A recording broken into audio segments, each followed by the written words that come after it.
Dear parents, इस video में मैं आपको मैसेज देना चाहता हूँ कि अगर आपके बच्चे में कोई न्यूरो डिसेबिलिटी या न्यूरो डाइवर्सिटी का डायग्नोसिस है तो क्या चीज़ें ना करें। तो अक्सर मैं ये देख रहा हूँ कि एक न्यूरोटिपिकल ब्रेन के माइलस्टोन्स होते हैं कि बैठना, चलना, बोलना, पढ़ना, लिखना। तो जैसे जैसे वो माइलस्टोन्स आते हैं ब्रेन वैसे वैसे डेवलप होता जाता है, और जैसे वो ब्रेन डेवलप होता है तो बच्चा खुद से ही उसको करने लगता है। तो जब बच्चे में कोई डायग्नोसिस हो रहा है, जैसे कोई बच्चे में अगर डाउन सिंड्रोम है, तो इसका ये मतलब है कि उसका ब्रेन और बच्चे की तुलना में स्लो प्रोसेसिंग कर रहा है। और अगर हम उससे और भी ज़्यादा या हायर लेवल प्रोसेसिंग कराएंगे तो फिर जो नीचे का ब्रेन बनना है वो सही से बन नहीं पाएगा, और बच्चा करने तो लगेगा मगर काफ़ी एरियाज में कमी छूट जाएगी। तो जो थेरेपीज ऑफर हो रही हैं उसमें वो होलिस्टिक अप्रोच नहीं है और पेरेंटल पार्टनरशिप नहीं है।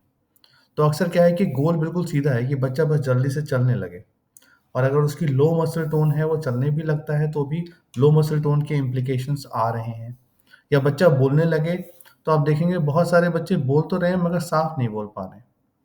तो नीचे की जो स्टेज है वो सही से नहीं हो रही है, और जो टेक्निक है वो ऑलमोस्ट हर बच्चे में सेम ही यूज़ हो रही है। तो जिस बच्चे में जैसे डाउन सिंड्रोम है, स्लो प्रोसेसिंग है, तो भी वही टेक्निक। और किसी बच्चे में अगर ऑटिज्म है, तो ऑटिज्म में क्या हो रहा है कि ऑटिज्म बच्चों में रेस्ट्रिक्टेड है या रिपिटेटिव है। एक ऑल्टरनेटिव पाथवे भी चल रहा है साथ में। तो बच्चा रेस्ट्रिक्टेड है तो फिर वो एक जगह जैसे बैठना हुआ या इंटरैक्ट करना हुआ या बात करना हुआ, तो वो सारी चीज़ें रेस्ट्रिक्टेड हो जा रही हैं, और उसका इम्प्लीकेशन उसके बिहेवियर पे आ रहा है, उसकी स्लीप पे आ रहा है, उसकी डाइट पे आ रहा है। तो एक बिगर इश्यूज़ हैं रादर देन स्मॉलर इश्यूज़ हैं। तो उसको क्या हो रहा है कि माइक्रो मैनेज किया जा रहा है कि बच्चा बस बोलने लगे, बैठने लगे, आई कॉन्टैक्ट करने लगे। तो यहाँ पे क्या हो रहा है कि डायग्नोसिस को यूज़ नहीं कर रहे हैं। डायग्नोसिस उन्होंने साइड में कर दिया कि ठीक है, ऑटिज़्म है नहीं है, इससे क्या फ़र्क पड़ता है। वो गलती हो रही है। तो जिस बच्चे में अगर ऑटिज़्म का डायग्नोसिस है, तो हमें पता है कि उनकी विजुअल पाथवे बेटर है।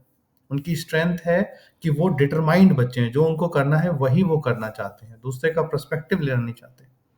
तो हमें उनकी विजुअल पाथवे को यूज़ करके उनकी बिगर अंडरस्टैंडिंग को बढ़ाना है। और दूसरी बात है कि जब ये बच्चे डिस्ट्रेस में आते हैं, तो ये डिस्ट्रेस में कैसे आते हैं कि अगर इनकी मर्ज़ी करनी होगा तो ये डिस्ट्रेस में आ जाते हैं। अगर ये इनके साथ ज़बरदस्ती होती है तो भी ये डिस्ट्रेस में आते हैं।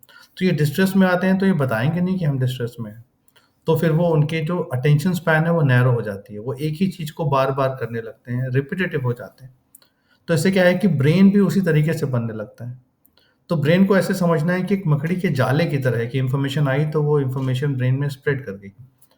मगर यहाँ पे क्या हो रहा है कि जो इन्फॉर्मेशन आ रही है वो नैरो होती जा रही है। तो ये आप स्क्रीन पे देख रहे हैं कि ये ऑक्सफोर्ड में अभी 2025 में कॉन्फ्रेंस हुई थी। इसमें हमने बताया कि ऑटिज्म में ब्रेन और बच्चों से अलग क्यों है?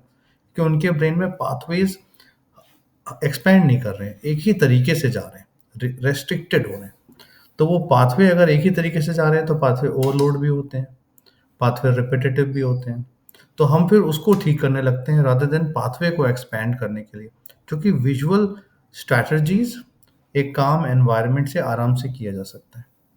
और ये सारी चीज़ें अगर सही से नहीं करें तो फिर बच्चे रेस्टलेस रहते हैं, एग्ज़ीक्यूटिव फंक्शनिंग में डेफ़िसिट होता है, लर्निंग में डेफ़िसिट होता है।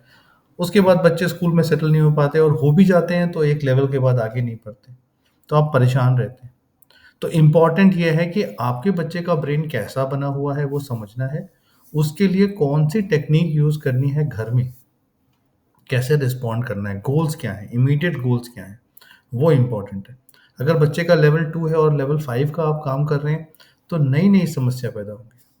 तो बहुत सारे लोग इस फील्ड में काम कर रहे हैं जो ये बात समझ रहे हैं कि डायग्नोसिस जो है वो इसलिए है कि डायग्नोसिस के हिसाब से काम किया जाए। इसलिए नहीं कि डायग्नोसिस को ठीक कर देना है।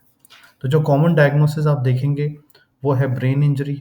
बच्चे को ब्रेन इंजरी है तो मस्कुलर समस्या होगी, या फिर global development delayed genetic problems हैं, तो उसमें एपिलेप्सी की समस्या भी हो सकती है, उसमें डेवलपमेंट की समस्या भी हो सकती है, उसमें ऑटिज्म के फीचर्स भी हो सकते हैं। तो उसको पूरे को लेके समझ के चलना है कि क्या नेक्स्ट स्टेजेस क्या हैं। नहीं तो बाद में कमी छूटी रहेगी तो दिक्कतें ज़्यादा आती हैं। और तीसरा जो स्टेज है, जैसे न्यूरोडाइवर्स बच्चा है, डिसलेक्सिया, ऑटिज्म, एडीएचडी, तो इसमें अलग ही बात है कि करना क्या है, क्या नहीं करना है, किस तरीके से करना है। तो long term problem neuro diversity में फिजिकल नहीं है, मेंटल हेल्थ प्रॉब्लम्स है, एंग्जाइटीज हैं, डिप्रेशन है, लो रेजिलियंस बिहेवियर है, तो उसको समझ के काम करना है।